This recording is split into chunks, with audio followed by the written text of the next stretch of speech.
ni Future Boys bakuzaniye akarimbo kiswe Kenya ni girl.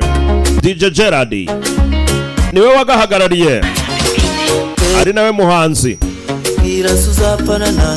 Ako karirimba agira ati mwese nikabagereho, ni M Production tukabanezeze,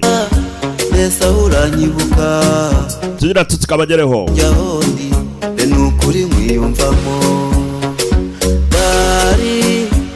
Reka ko karimba DJ Gerard agira ati DJ Claude kakugeraho, nawe DJ Kasimu kakunezeze, DJ Kazungu nawe atakwibagiwe kakugeraho.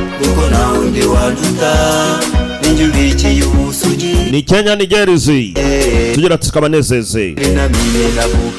DJ Kazungu nawe nuko tugira tukakugeraho.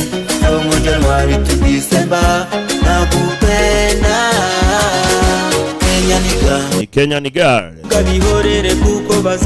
Akaririmbo tugira tukabageraho ni DJ Gerard. Uramusanga kuri studio rwose yitwa Mutima Record.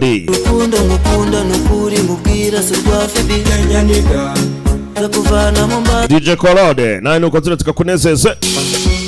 Ni DJ Gerard mwese uri mubasuhuza.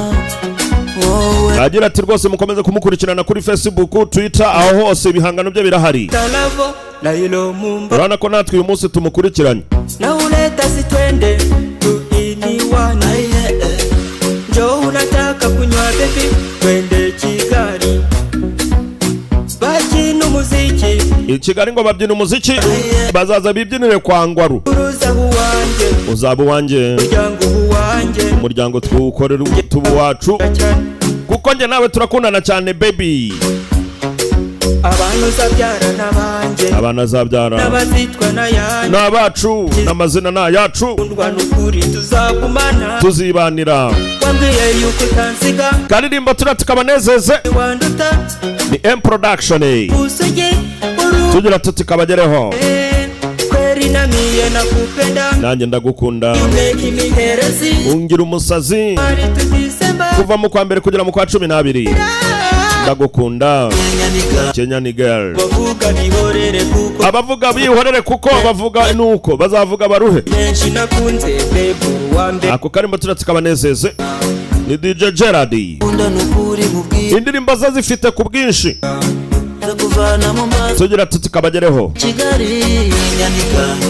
Abavuga bihorere kuko bazavuga baruhe. Kenya ni girl.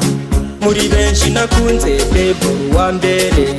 Kenya niga, urukundo mukunda nukuri mubwira surwa fibi. Kenya niga, ndakuvana Mombasa muzane tubi Kigali. Ya DJ Gerard, tuyisenge Gerard. bose Kenya ni girl, Kenya ni girl. Udacikwa kandi kuko turari ku bwinshi. The Future Boys. Umusore wazaza rwose kuko aje neza.